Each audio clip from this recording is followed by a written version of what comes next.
It's a standards-based system. It's dedicated, it uses dedicated spectrum on the 700 megahertz.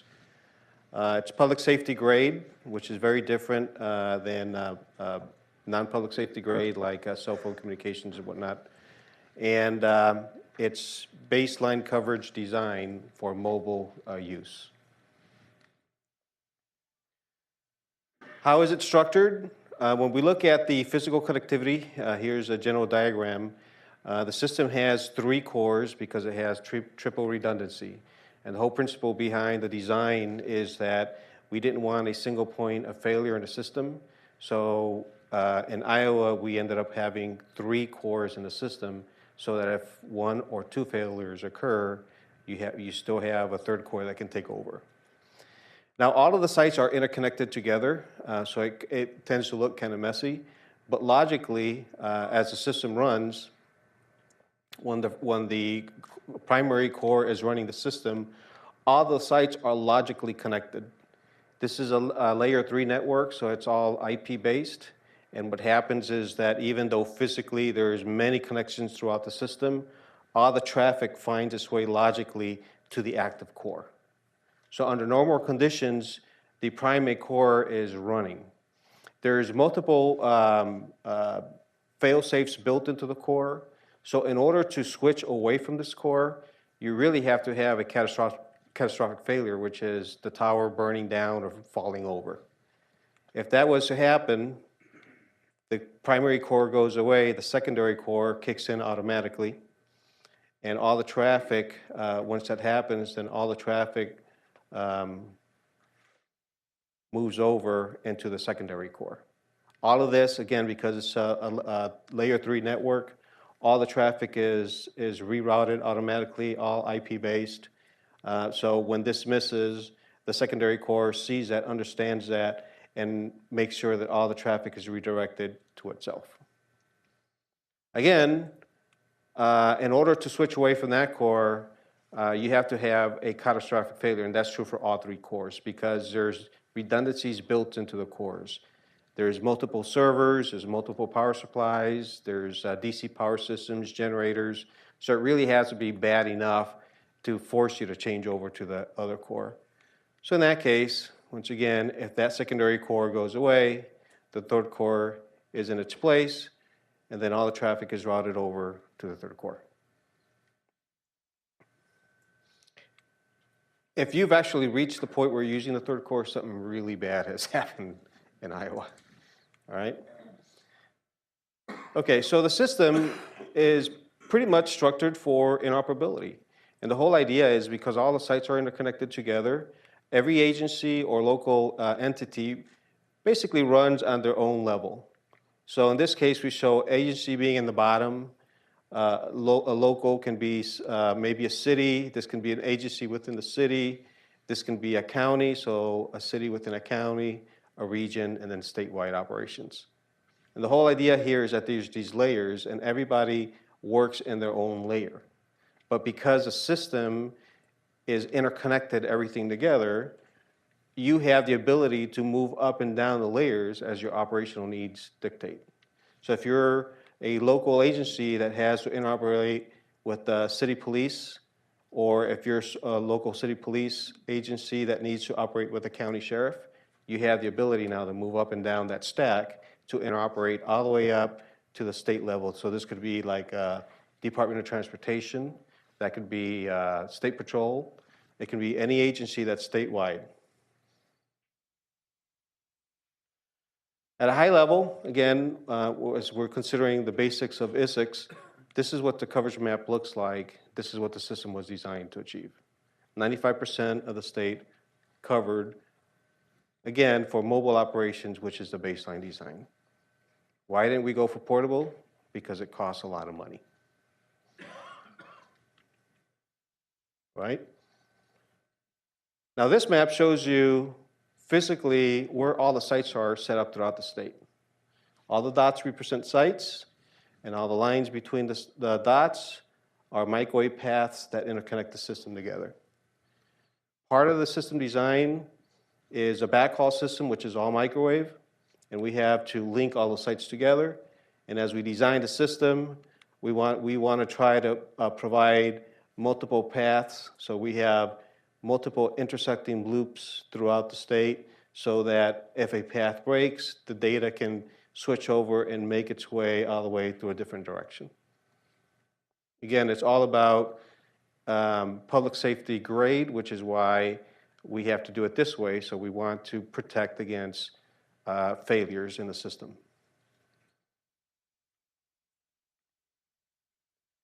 Okay, so here is a view of the system as it stands today, the build-out status.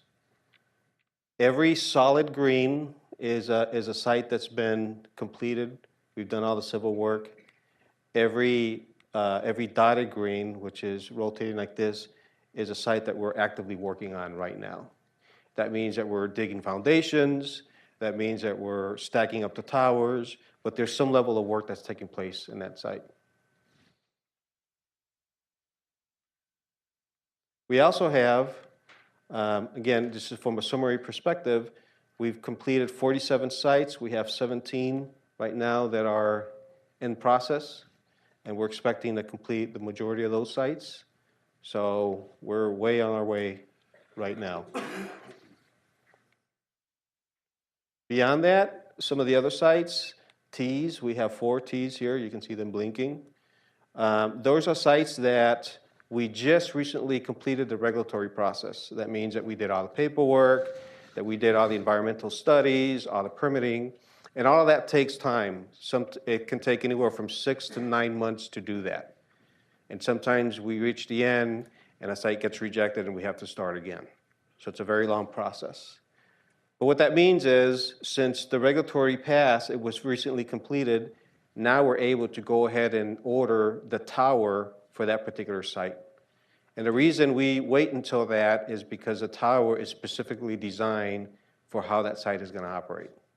So we have towers anywhere from 300 feet all the way up to 450. So it's all over the place, but we designed them specifically for the loading in that location.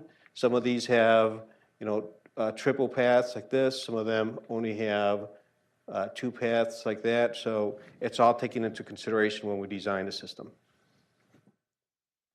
So since the regulatory was completed, we ordered the towers, and as the crews move away from these sites that are actively being worked on, then we schedule them to move over to all the sites that we've actually were able to order the steel for them.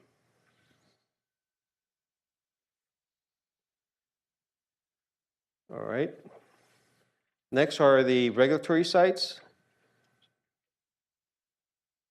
Let me see. There you go. So we have the regulatory sites here. We have 7 sites that are in the regulatory process right now. Again, those are sites that we can't order steel yet until we get the final blessing that it's good to go. Once we do that, then we go ahead and order the tower. So that means that these are sites that we're not able to start any construction work yet, because we need to make sure that it's finally approved. If it's not approved, then we have to find a different location for those sites. 7 is actually a pretty good number considering where we were, a couple of months ago. It's a pretty active process. In addition to that, we have lease sites. Again, I'm showing them here blinking. We have a total of 5 lease sites throughout the state. Considering that we have over 80 sites, it's actually not a bad deal. We've been working really hard to try to minimize lease sites, and what we do is we leave all the lease sites towards the end, because if some of the other sites fall out, then we have to find alternatives for those as well. So it's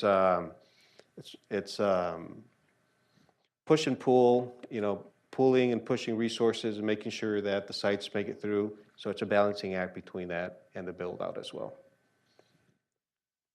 Once we have a lot of these locked in, we're going to start moving on to lease sites. We have the leases secured, not signed, but secured.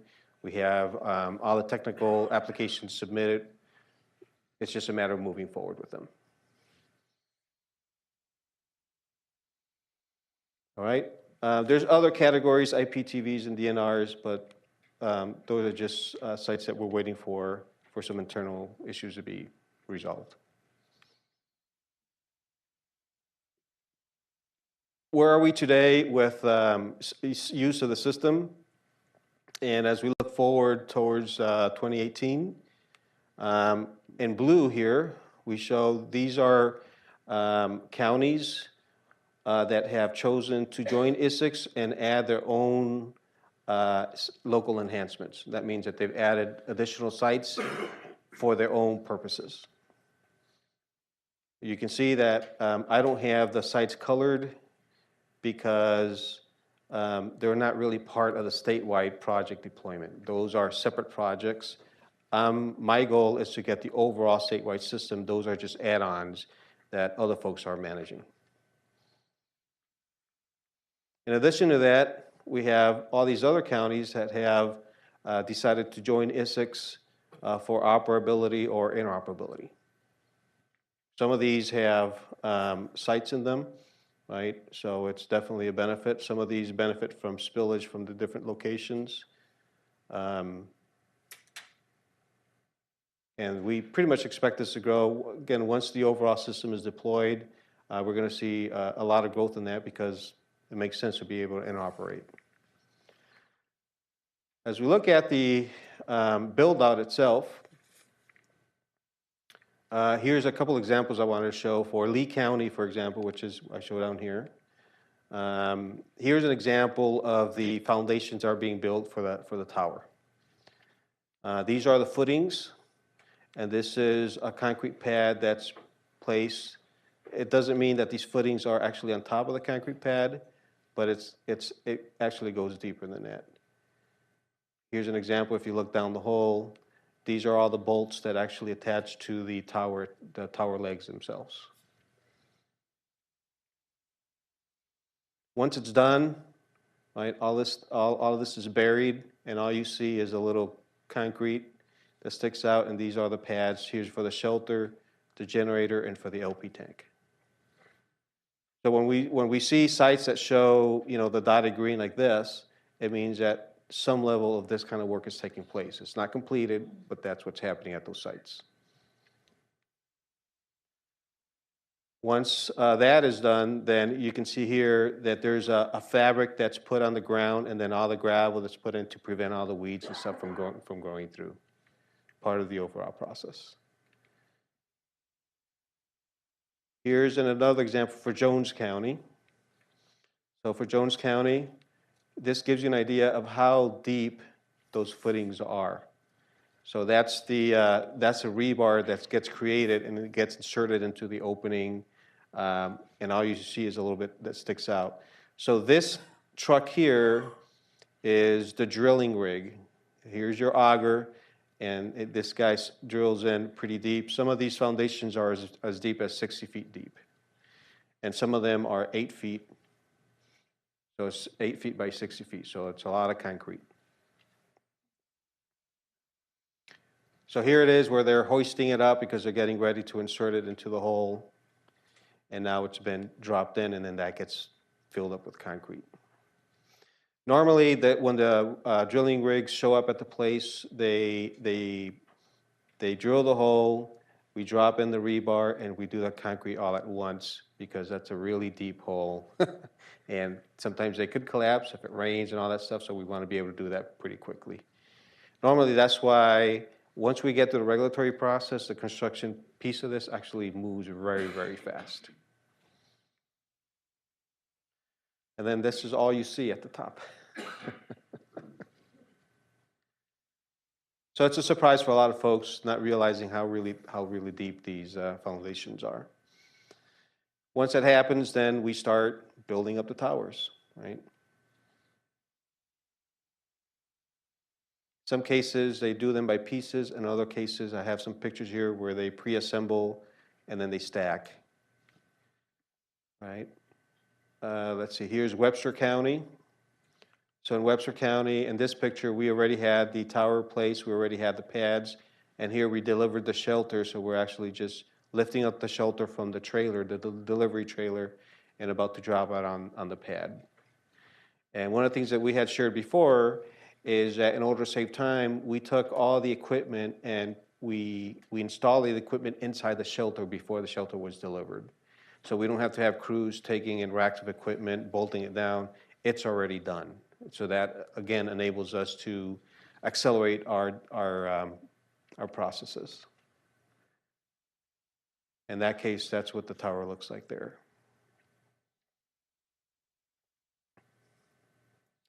Here's, yes. Yes. Is that 2 microwave links at each point? No, because we have 6 nines reliability. When we design our microwave, we have to do path diversity. And so what happens is we have to consider for weather patterns in the state of Iowa. So we do historical research and figure out what the humidity, temperatures are. And so what happens when we have these long paths, it's kind of like the issues that you have with VHF where you have tunneling. The weather patterns will take your microwave signal and bend it. So it either bends it down or bends it up.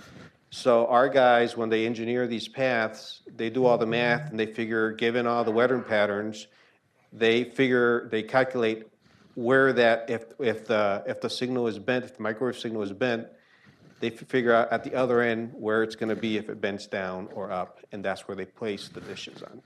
So the whole idea is if you get like high humidity and temperature, it's like when you're looking into water, what you're looking at, it's not really there, it's further. Well, it's the same effect over here. So we do that in most of our sites. We have to do that in order to maintain high reliability numbers. So Carroll County. So here's Carroll County. Here's a finished site. It's beautiful. So in this case, we've done everything. We got the signage there. We got all the gravel, the shelter, and the tower. We got the LP tank strapped down. These are 1,000 gallons, which allows you to run about 2 weeks. And here's a close view of the tower as we're looking up for Carroll County. And that's sort of standing back to try to capture as much as possible. So a lot of work taking place. Bremer County.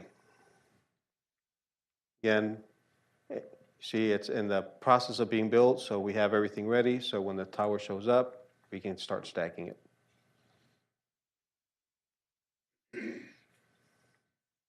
For Marion County, here's an example, another type of fixture. Here's this tube is where we're pouring all the concrete inside the footing for the tower. And once it's done, they put in the bolts, and these are the bolts that hook onto the tower legs that hold it down.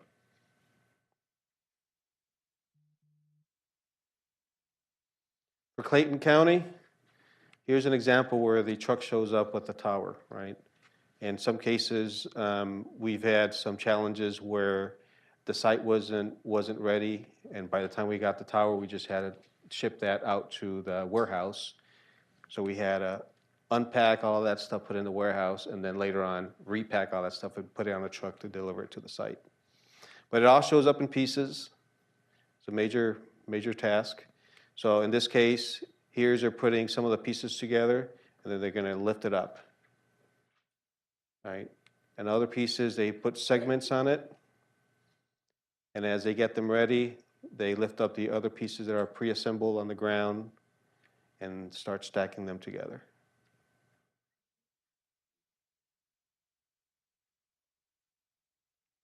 Scary job.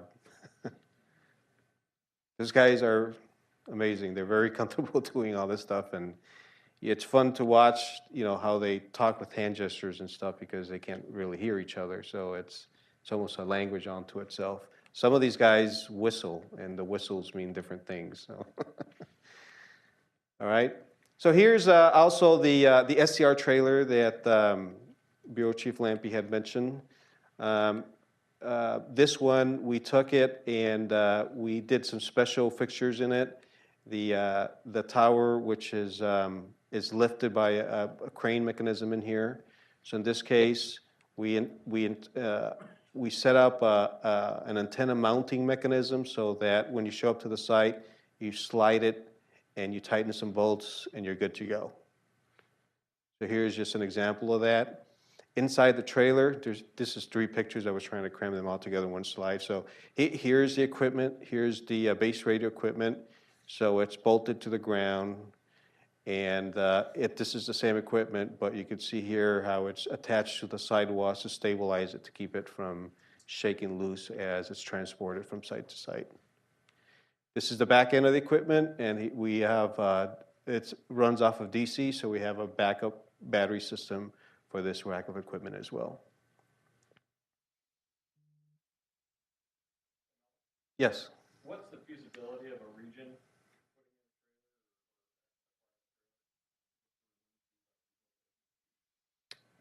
You mean using these trailers? Well, I mean, how many trailers are there going to be? The state has 3 STRs, but only one has this equipment in it right now. And I think there's a process for reserving them and all that stuff to be able to use them, and how long and the purpose and all that. I think there's a web-based interface where you go and to reserve it on the Isicsb website. Okay, going back to this map, when we look at site trunking, this is where we're looking at. We're trying to get done here by the end of the year. What that means is that we had some issues getting power to the sites, so we've been able to get the sites done and completed, and then we had to sit and wait for the power to get there. A lot of this is complicated. Every county and every power company does things differently, so we got to get on their queue, we got to wait for them to show up, and so it's a multi-step process. So what we've been doing is, as the sites have been coming up, we had one of our partners go to each one of the sites and deliver all the batteries, because we didn't want to put batteries inside these shelters. Become like refrigerators. So we wanted to make sure that everything was protected. So once we get power to the shelters, we warm them up, and then we schedule the battery deliveries. Once the batteries are delivered, the sites are powered up, and then we have our techs go and start optimizing the sites. When that happens, all of these sites become active, not connected, but active. And this is why we call it site trunking. That means that we can, folks that are associated with this, if you have multiple radios connected to the site, they can talk to each other, but they can't talk to other radios because there's no connectivity yet. We do have sites with connectivity, mainly in the metro area and up in Woodbury. These sites are connected to the core, which is down here in the metro area. And we also have Dallas County, which is down here. We also have them connected as well. We have other counties. As a matter of fact, that's part of the demo that we're going to be able to show how we can reach out to those counties that are interconnected right now. So the greens are the areas where there's not only are they in the air, but they're interconnected into the core, meaning that they can talk to each other. So right now, folks from down here can talk with folks that are up here.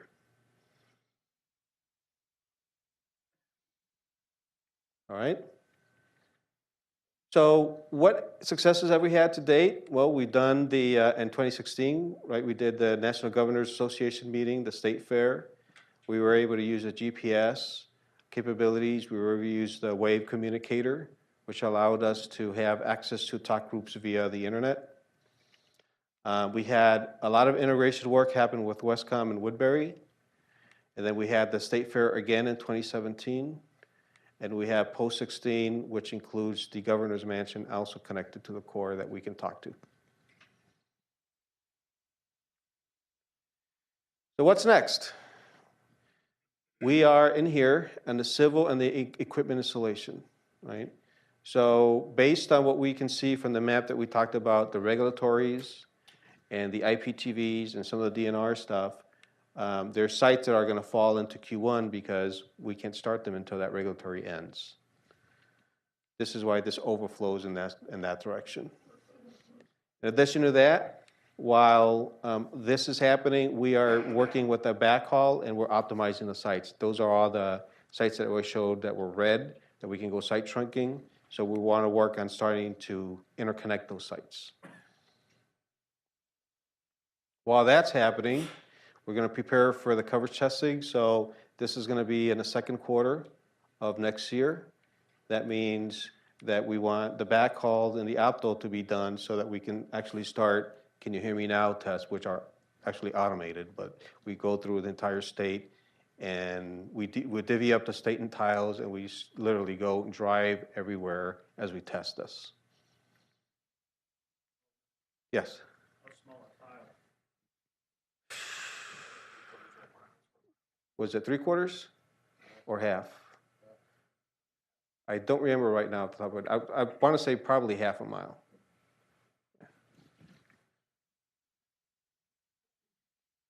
I've been so engrossed in here, I can't remember what this is right now. All right, so acceptance is, again, this is what we're targeting for the end of Q2. So we want acceptance in the beginning of July of 18. Once we reach acceptance, what does that mean? That's where we transition to the service side. That means that we've turned over the keys, and now the warranty starts kicking in, and the services and all the stuff that goes with that. That means that the build out is completely done.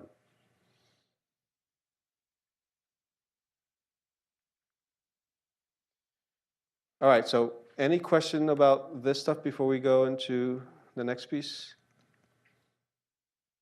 All right, I'll try to make these pretty quick. So there's different interoperability needs, right? And I just want to show some examples. Here in example one, we have what we call very basic needs. That means that there's a small number of users that want to be added, and they find that the current baseline design that is for coverage is acceptable for their needs. That means that there really is no need for modifications to the infrastructure. So visually, what does that mean? Well, in this case, here's your service area, and it just happens that there's a tower that falls into that service area. So some entity says, this is good enough for us. There's no significant loading. It's a small number. So all they have to do is acquire the subscribers, add radios to the system database because the system has to recognize the radios. And there's significant savings because there was no infrastructure cost associated with that. The second example is basic needs, so it's a little bit more. And the only difference is that the subscribers, or should I say radios or users, is more than over here. But the coverage is acceptable. So in this case, you may need to add some channels to the infrastructure, but you're not adding sites. Again, in this case, we're expecting the loading to be a little bit larger because we're going to have more users. So if there's already a tower there, that means sliding a couple of base stations, one or two, depending again on the needs. That means that that particular entity didn't have to buy a tower, didn't have to buy antennas, didn't have to buy generators and all that kind of stuff that goes with it. All it means is that they had to pay for the additional base stations because of the additional loading that they're going to bring onto the system. Again, significant savings because there's a lot of infrastructure that wasn't necessary because it's already there as part of the baseline design. Example 3, I call it more complex needs. In this case, it doesn't matter the number of users, it's either small or large, but that the baseline coverage needs are not acceptable.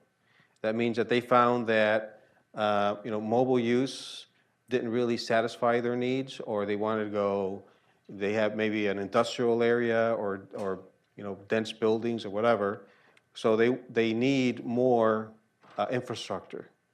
So in this case, we talk about needing additional channels. That's a may because it could be small or large, but you have to add sites and new channels to those sites because you want to enhance your coverage footprint. So in this case, here's your service area. Again, this for whatever reason might not be good enough. So you may add channels there as before, but you may also need to add, or you will have to add another site in that service area in order to get you the coverage that you want. So what's the savings here? The savings here is that you have a two-site system, if you will, but you only had to invest on the one, is the way to look at it.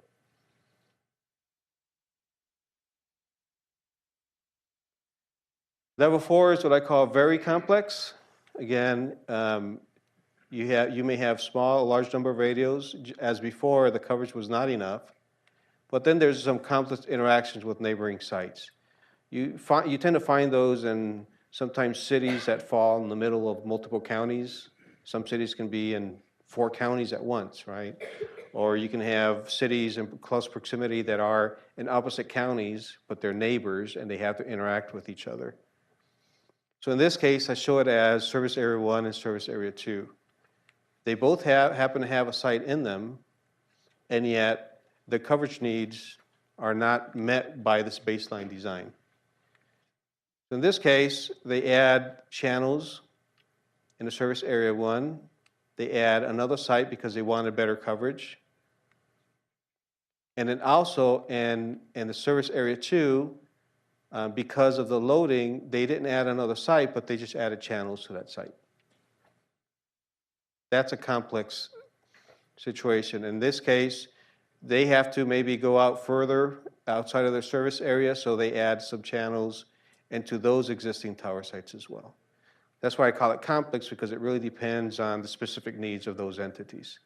So in this case, again, the investment was, here's a new tower, but everything else was basically just channels being added to existing infrastructure. So again, you get some significant savings because that's stuff that you would have had to purchase on your own. And then the last one is where, in this particular case, this entity decides that, well, this is not good enough, so we would rather build our own. And there's all sorts of reasons why you would want to do that.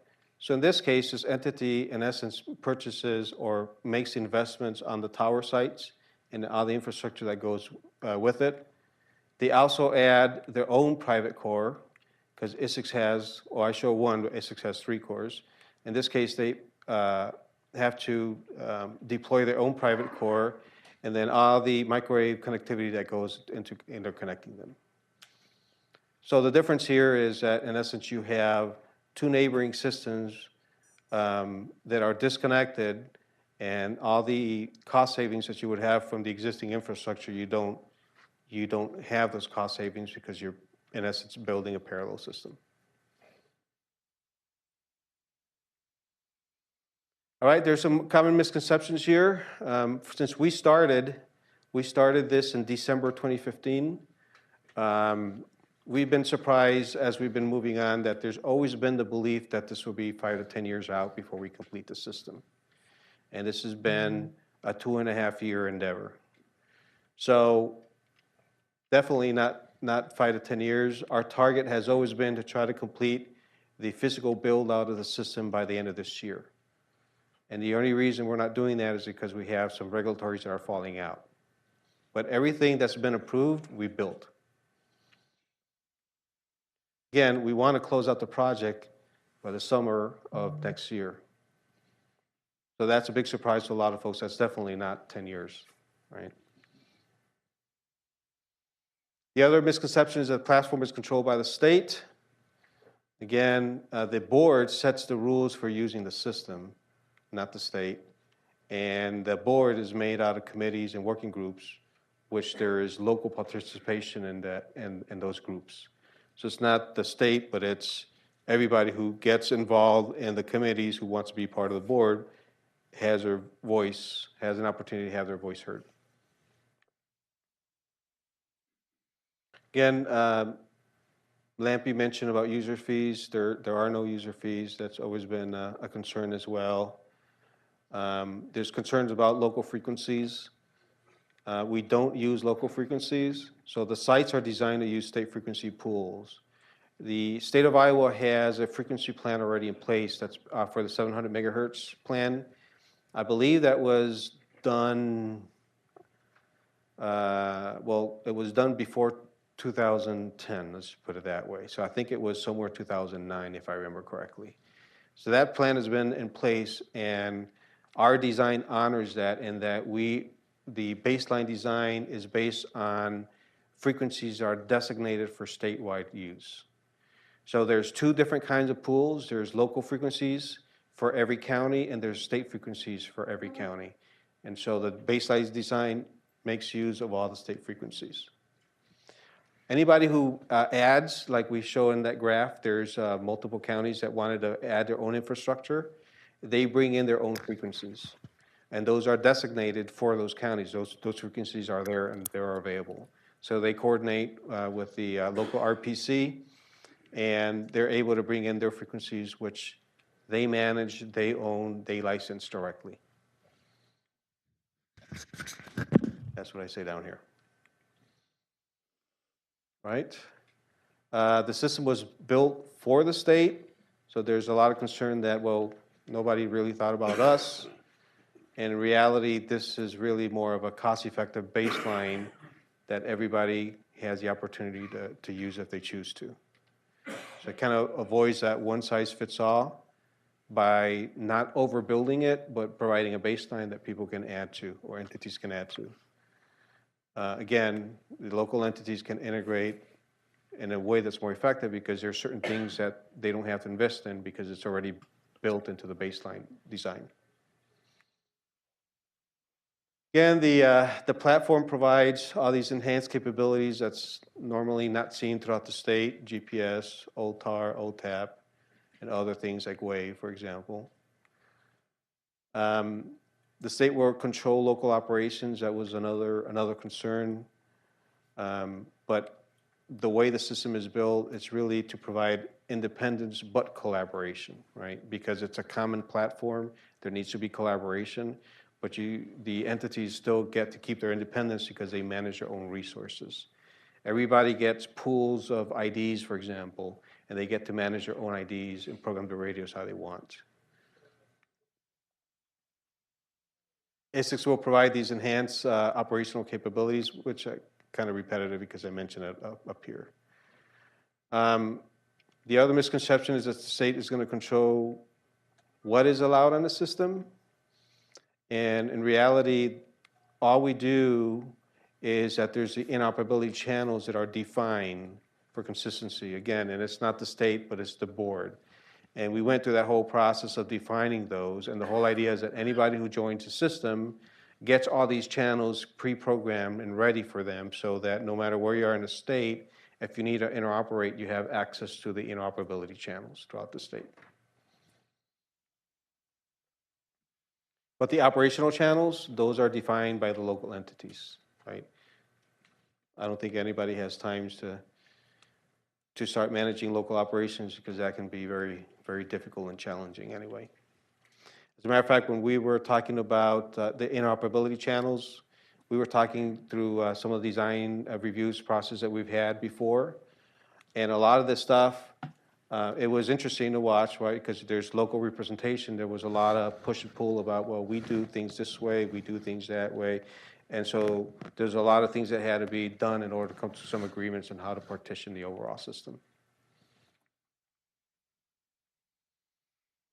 There's concerns about the state listening to local talk groups and channels.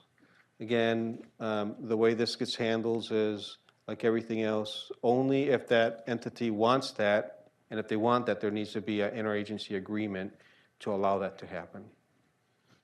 So there's some accountability built into this, and it's not uncommon for some communities to want to have their channels available to State Patrol, for example, or vice versa, or even Community A and Community B share channels between themselves as well.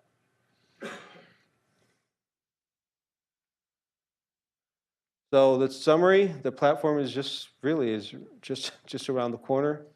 I'm glad it hasn't snowed yet because we have a lot of folks out there still. Till the end of the year, we're going to be working really hard to do as much as we can before that snow comes.